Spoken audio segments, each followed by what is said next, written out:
Hey everybody, it's Christine Ernst, the Fat Ass Cancer Bitch, coming to you from the Cozy Writing Cottage here in Sandwich, Massachusetts. It is Saturday, December 16th. We are in the thick of the holiday season, which is why I am wearing my post-menopausal middle-aged lady snowflake boiled wool vest, which I think is from Land's End. Maybe Chico's. Oh, please don't tell anybody. It's been, I always call this the holiday overwhelm, H-O. Ho, ho, ho, ho. Trying to keep my head above water, get everything purchased, made, wrapped. I'll be out in my jewelry studio this afternoon, hammering, Spoon and Hammer Studio. If you don't know my other work, besides writing and speaking, I make jewelry from old silverware. These are made from fork tines. Aren't those lovely? This is made from the handle of a knife. If you take a hollow handle knife and you whack it with a dead blow hammer, it will crack open like an oyster, which I love. Bracelets, I make bracelets out of spoons and spoon handles. Oh, I make garden markers and keychains and money clips and octopuses and elephants and all kinds of things. You can check my website out, spoonandhammer.com, spoonandhammerstudio.com, or give me a call, 508-454-6199. I'll be hammering right through December 22nd or so. But this piece that I'm going to read today is about December 16th, which is a very important day in our house. It's one of our major anniversaries. So we meet singing Christmas carols, of course. 2004, the lobby of some nursing home in Falmouth. I come from work, visiting sales accounts on the road all day. I race home to pick up Marnie, put on a red sweater, jam a candy cane into my ponytail. We are late, of course, two loud sopranos joining the chorus of Joy to the World at the back of the group. An extremely handsome man down front in a top hat with a sprig of holly and reading glasses on the very end of his nose glances back with a nod of approval. Let heaven and nature sing. Holy shit. I swoon. My friend Diane says, get in line. Luckily, I have a trunk full of gifts from my sales accounts, a Whitman sampler, a canned ham, a lot of cheap champagne, also some music books in my car, so we all have a party at Allison's after we all go caroling. All the carols again around the piano, plus every show tune that we know. Sparks. Ditto the following year, 2005, same group, carols, then more carols, show tunes, Whitman sampler, canned ham, sparks. Again, 2006, the now traditional canned ham, the traditional Whitman sampler, all the show tunes, also nicknames and inside jokes and sparks.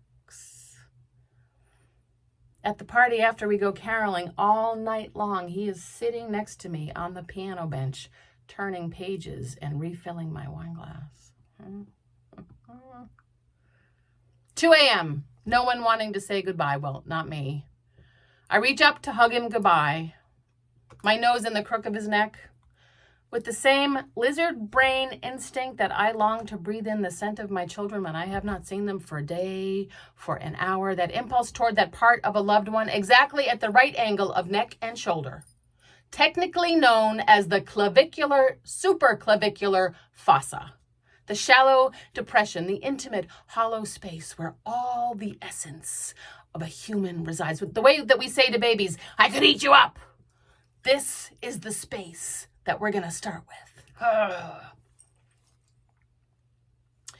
My face, his clavicular fossa, without thinking a clear thought or considering the consequences of appropriateness or risk or permission or even rules of basic hygiene, I bite him. Like really hard. Like through his sweater, sink my teeth into his clavicular fossa, also into a bit of his trapezius muscle too, for good measure, I guess. Because my amygdala, my primal self, hijacks my caution, which, to be honest, was pretty sketchy to begin with.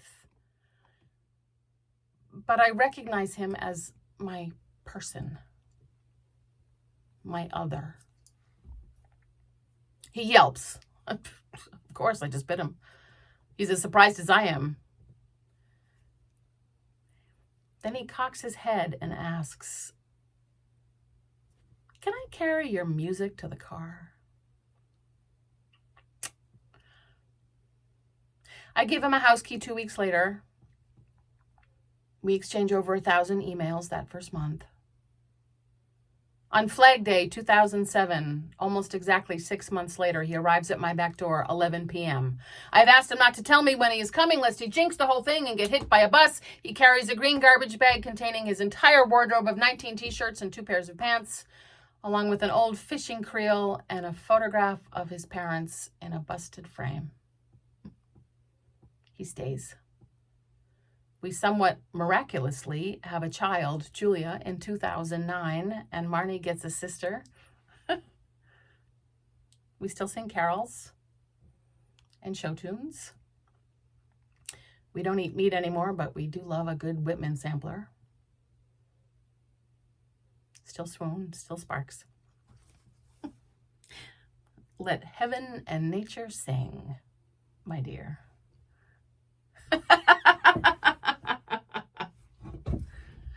So, December 16th is National Shoulder Biting Day, at least in this house. I urge you to go find someone that you love and sink your face into their supraclavicular fossa and take a little nip. Around 2 a.m. this morning, which is the official anniversary, I rolled over in bed and I bit Michael's shoulder. Just for old time's sake. We'll probably sing some carols tonight, which will mortify Julia, but it is a big day after all. So I'm going to go get hammering. I hope you're well. You are beloved. Come as you are. What other way is there to come? I hope you know that. I'm so grateful that you've tuned in. I'm meeting my French teacher from junior high that I talked about a few weeks ago. I'm meeting her on Monday at the Cheesecake Factory at the South Shore Plaza. So maybe I'll write about that next week on Christmas Eve. All right. Take good care of yourselves. This is a wacky week. We are living in weird times. Breathe, take a nap, go bite someone.